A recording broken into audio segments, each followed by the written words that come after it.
Hi friends, welcome to Dakshitasha vlogs. ಈಗ May 5 ಅಂದರೆ ಈಗ ಬರ್ತಾ ಇರುವಂತಹ ಮೇ 5, 2026 ವರ್ಷದ 2ನೇ ಚಂದ್ರಗ್ರಹಣ ಸ್ಟಾರ್ಟ್ ಆಗ್ತಾ ಇದೆ. ಹಾಗೆ ಇದು ಮೊದಲನೇ ಚಂದ್ರಗ್ರಹಣ. ಈ ಚಂದ್ರಗ್ರಹಣ ಸೂರ್ಯಗ್ರಹಣ ಆದ 15 ದಿನಗಳ ನಂತರ ಸಂಭವಿಸ್ತಾ ಇದೆ.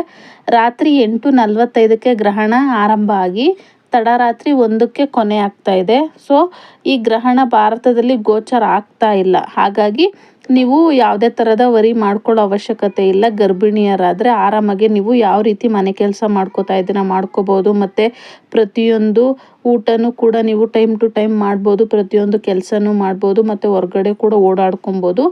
ಇದು ಬಂದು Europe, Asia, Australia, Africa, Pacific, Atlantic, Hindu Mahasagara ಹಾಗೆ ಅಂಟಾರ್ಟಿಕಾದಲ್ಲಿ ಗೋಚರ ಆಗ್ತಾ ಇದೆ. ಈ ಚಂದ್ರಗ್ರಹಣ ಸಮಯದ ಬಗ್ಗೆ ನೀವು ಚಿಂತೆ ಮಾಡೋ ಅವಶ್ಯಕತೆ ಇಲ್ಲ. ಇದು ಭಾರತದಲ್ಲಿ ಗೋಚರ ಆಗ್ತಾ ಇಲ್ಲ. ಸೊ ಹಂಗಾಗಿ ನೀವು ಯಾವುದೇ ಟೆನ್ಷನ್ನ ತಗೋಬೇಡಿ. ಅಕಸ್ಮಾತ್ ಇದೇ ಗ್ರಹಣ ಅಂದಾಗ ಮಾತ್ರ ನೀವು ಮಂತ್ರ ಜಪ ಮಾಡ್ಕೊಬೋದು ಮತ್ತು ಧ್ಯಾನ ಮಾಡ್ಬೋದು.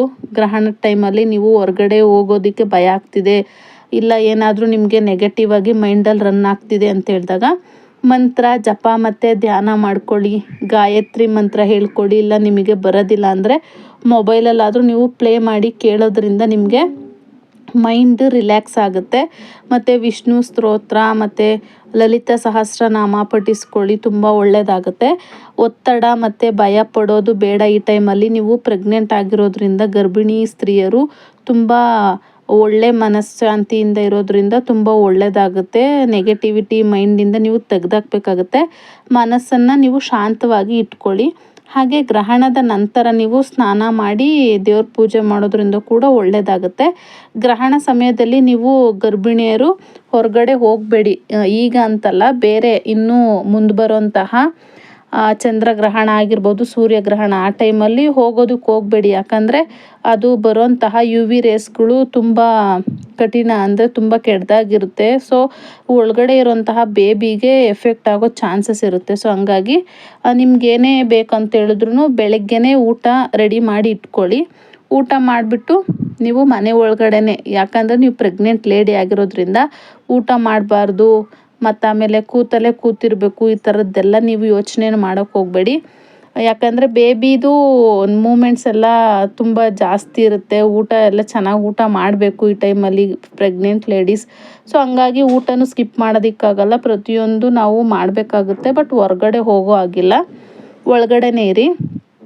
ಎಲ್ಲ ನೆಗೆಟಿವ್ ಆಗಿ ಯೋಚನೆ ಮಾಡೋದನ್ನ ಬಿಟ್ಬಿಡಿ. ಹಾಗೆ ಗ್ರಹಣ ಆದಮೇಲೆ ಪೂಜೆ ಮಾಡಿಕೊಂಡು ದೇವ್ರನ್ನ ಆರಾಧನೆ ಮಾಡಿ, ತುಂಬ ಒಳ್ಳೆಯದಾಗುತ್ತೆ.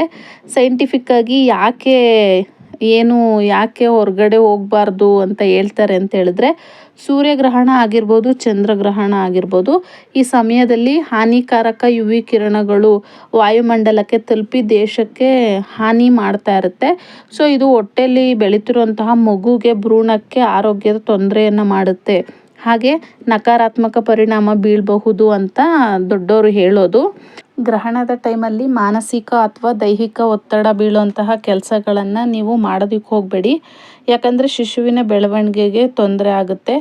ಧ್ಯಾನ ಮಾಡಿ. ನೀವು ನಾನು ಏನೇನು ಹೇಳಿದ್ದೀನಿ ಅದೆಲ್ಲ ಮುನ್ನೆಚ್ಚರಿಕೆ ಕ್ರಮಗಳನ್ನು ಅನುಸರಿಸಿ ಸ್ಟೇ ಪಾಸಿಟಿವ್. ಯಾವುದೇ ಥರದ ಪ್ರಾಬ್ಲಮ್ಸ್ ಆಗೋದಿಲ್ಲ. ಈಗ ನೀವು ಕೇಳೇ ಇರ್ತೀರ, ಮನೆ ಒಳಗಡೆನೇ ಇರಬೇಕು, ಹೊರಗಡೆ ಹೋಗಬಾರ್ದು ಅಂತ. ಈಗೆಲ್ಲ ಅಪ್ಡೇಟೆಡ್ ವರ್ಷನ್, ಈಗ ಮನೆ ಒಳಗಡೆನೆಲ್ಲ ವಾಶ್ರೂಮ್ಸ್ ಎಲ್ಲ ಆಗಿದೆ. ಸೊ ಹಂಗಾಗಿ ನೀವು ಮನೆ ಒಳಗಡೆನೇ ಇರ್ಬೋದು, ಹೊರಗಡೆ ಹೋಗಬೇಕು ಅಂತೇನಿಲ್ಲ. ಆಗಿನ ಕಾಲದಲ್ಲೆಲ್ಲ ಹೊರಗಡೆ ಹೋಗಬೇಕು ಅಂತ ಹೇಳಿದ್ರೆ ಈಗ ವಾಶ್ರೂಮ್ಸ್ ಎಲ್ಲ ಒಳಗಡೆ ಇರಲಿಲ್ಲ, ಕಂಪಲ್ಸರಿ ಹೋಗಬೇಕಾಗಿತ್ತು. ಸೊ ಅವಾಗೆಲ್ಲ ಪ್ರಾಬ್ಲಮ್ಸ್ ಆಗ್ತಿತ್ತು. ಸೈಂಟಿಫಿಕ್ಕಾಗಿ ಏನು ಪ್ರೂವ್ ಆಗಿಲ್ಲ ಈ ಥರ ಬೇಬಿಗೆ ಎಫೆಕ್ಟ್ ಆಗಿದೆ ಅಂತ. ಬಟ್ ಆದ್ರೂ ಅದು ಬೀಳೋಂತಹ UV ಕಿರಣಗಳು ತುಂಬ ಡೇಂಜರಸ್ ಆಗಿರೋದ್ರಿಂದ ಮಗುಗೆ ಯಾವುದೇ ಥರದ ಪ್ರಾಬ್ಲಮ್ ಆಗಬಾರ್ದು ಅಂತ ಪ್ರಿಕಾಷನ್ಸ್ ಅಷ್ಟೇ. ಸೊ ಹಂಗಾಗಿ, ಯಾಕಂದರೆ 9 ತಿಂಗಳು ನಾವು ಹೊಟ್ಟೆಯಲ್ಲಿ ಬೆಳೆಸ್ತಿದ್ದೀವಿ ಅಂದರೆ ನಾವು ಅಷ್ಟೇ ಹೆಲ್ದಿ ಬೇಬಿನ ಎಕ್ಸ್ಪೆಕ್ಟ್ ಮಾಡ್ತಾ ಇರ್ತೀವಿ. ಸೊ ಹಂಗಾಗಿ ಹುಟ್ಟೋ ಮಗು ಕೂಡ ಆರೋಗ್ಯವಾಗಿ ಚೆನ್ನಾಗಿರಲಿ ಅನ್ನೋದು ನಮ್ಮದು ಇಂಟೆನ್ಷನ್ ಆಗಿರುತ್ತೆ. ಹಾಗಾಗಿ ಚಂದ್ರಗ್ರಹಣ ಇರಲಿ, ಸೂರ್ಯಗ್ರಹಣ ಇರಲಿ, ಸ್ವಲ್ಪ ಕೇರ್ಫುಲ್ಲಾಗಿ ನೀವು ಇರಬೇಕಾಗುತ್ತೆ.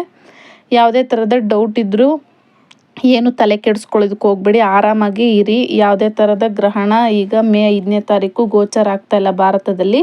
ಮತ್ತು ಮೇ 5ನೇ ತಾರೀಕು ಸಂಕಷ್ಟರ ಗಣಪತಿ ಕೂಡ ಇರುತ್ತೆ. ಗಣಪತಿನ ಆರಾಧನೆ ಮಾಡೋರಿಗೆ ತುಂಬ ಒಳ್ಳೆಯ ದಿನ ಆಗಿರುತ್ತೆ.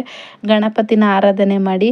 ಹಾಗೆ ಹೇಗಿತ್ತು ವಿಡಿಯೋ ಅಂತ ಕಮೆಂಟ್ ಮಾಡಿ. ಇಷ್ಟ ಆಗಿದ್ರೆ ಲೈಕ್ ಮಾಡಿ, ಶೇರ್ ಮಾಡಿ, ಸಬ್ಸ್ಕ್ರೈಬ್ ಮಾಡ್ಕೊಳ್ಳಿ. ಇಷ್ಟೊತ್ತಿನವರೆಗೂ ವಿಡಿಯೋ ನೋಡಿದ್ದಕ್ಕೆ ತುಂಬ ಧನ್ಯವಾದಗಳು. ಗರ್ಭಿಣಿ ಸ್ತ್ರೀಯರು ಯಾವುದೇ ಥರದ ಭಯ ಪಡಬೇಡಿ, ಆರೋಗ್ಯವಾಗಿರಿ, stay positive. Thank you for watching. Bye bye all.